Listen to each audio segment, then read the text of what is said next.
எல்லோருக்கும் வணக்கம். இந்த வீடியோ பதிவில் என்ன பார்க்க இருக்கிறோம் என்றால், இது ஒரு ஆண் ஜாதகம்.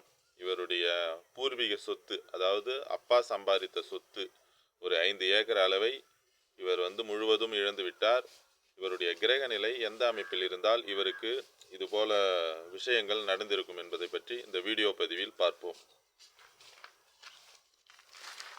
இவர் 25/4/1973 ஆண்டு பிறந்துள்ளார்.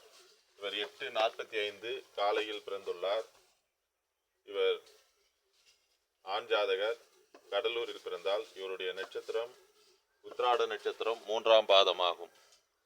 இவர் மகர ராசி, ரிஷப லக்னமாகும். லக்னத்திலே சனி, 2ஆம் இடத்தில் கேது, 8இல் ராகு, 9இல் குரு, செவ்வாய், சந்திரன், 11இல் புதன், 12இல் சூரியன், சுக்கிரன். இவருடைய ஜாதகத்தில் லக்னத்திலே சனி அமர்ந்திருப்பது மிகவும் தவறான ஒரு விஷயமாகும். சனி அமர்ந்து லக்னம் பாதிக்கப்பட்டிருக்கிறது. 9ஆம் அதிபதி தான். 9ஆம் அதிபதி 10ஆம் அதிபதி லக்னத்தில் அமர்ந்திருப்பது சிறப்பான விஷயம்தான். இருந்தாலும் அவர் பாவராகி லக்னத்தில் அமர்வது தவறான ஒரு விஷயமாகும்.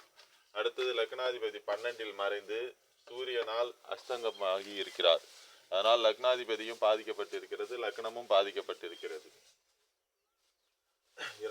2இல் கேது, 8இல் ராகு. ராகு கேது அமைப்பு உள்ளதால் இவருக்கு குறைந்தது 33 வயதில் தான் இவருக்கு திருமணம் அமைந்தது.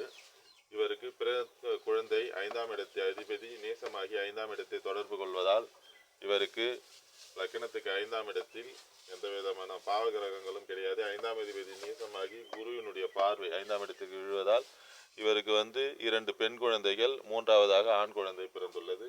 ராசிக்கு 5ஆம் இடத்தில் சனி இருக்கிறார். அதனால் இவருக்கு 2 பெண் குழந்தை, அதன் பிறகு ஆண் குழந்தை பிறந்துள்ளது. பூர்வீக சொத்து என்று இழக்கக்கூடிய வாய்ப்பு எந்த அடிப்படையில் இருந்தால் லக்னம், லக்னாதிபதி பாதிக்கப்பட்டிருக்கிறது.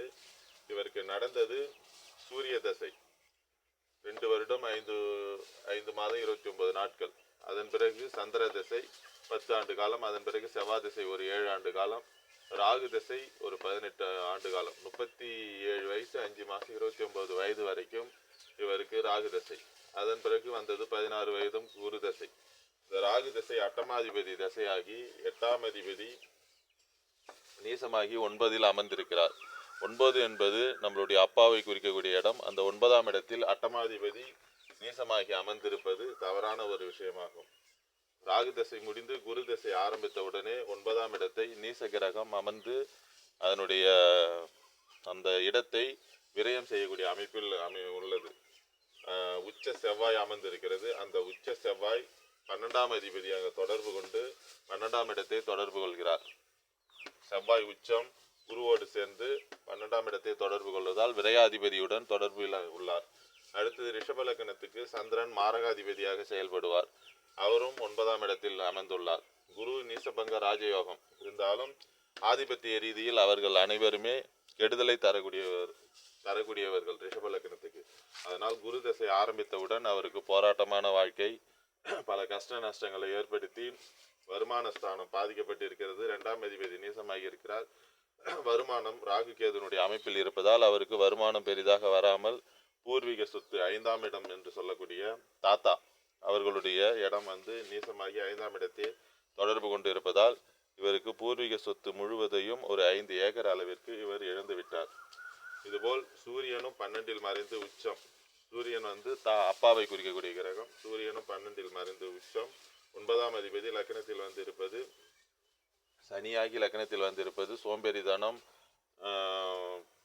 மன குறுகலான அமைப்பு, இது மாதிரி ஒரு சோம்பலான அமைப்பு இதெல்லாம் கொடுத்து லக்னம் லக்னாதிபதி பாதிக்கப்பட்டு 12ஆம் அதிபதியினுடைய தொடர்பை பெற்று 5ஆம் அதிபதியான புதன் நீசமாகி 5-9 பாதிக்கப்பட்டு லக்னம் பாதிக்கப்பட்டு இருப்பதால் இவருக்கு பூர்வீக சொத்தை இழக்கக்கூடிய அமைப்பு இவருக்கு உருவாகிவிட்டது.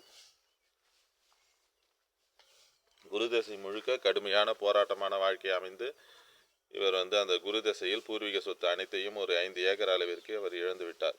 மற்றொரு வீடியோ பதிவில் வேறொரு தகவலுடன் பார்ப்போம். எல்லோருக்கும் வணக்கம். என்னுடைய தொடர்பு எண் 9994034255 என்ற எண்ணை தொடர்பு கொண்டு ஜோதிட சந்தேகங்கள் மற்றும் ஜோதிட விளக்கங்களை தெரிந்து கொள்ளலாம்.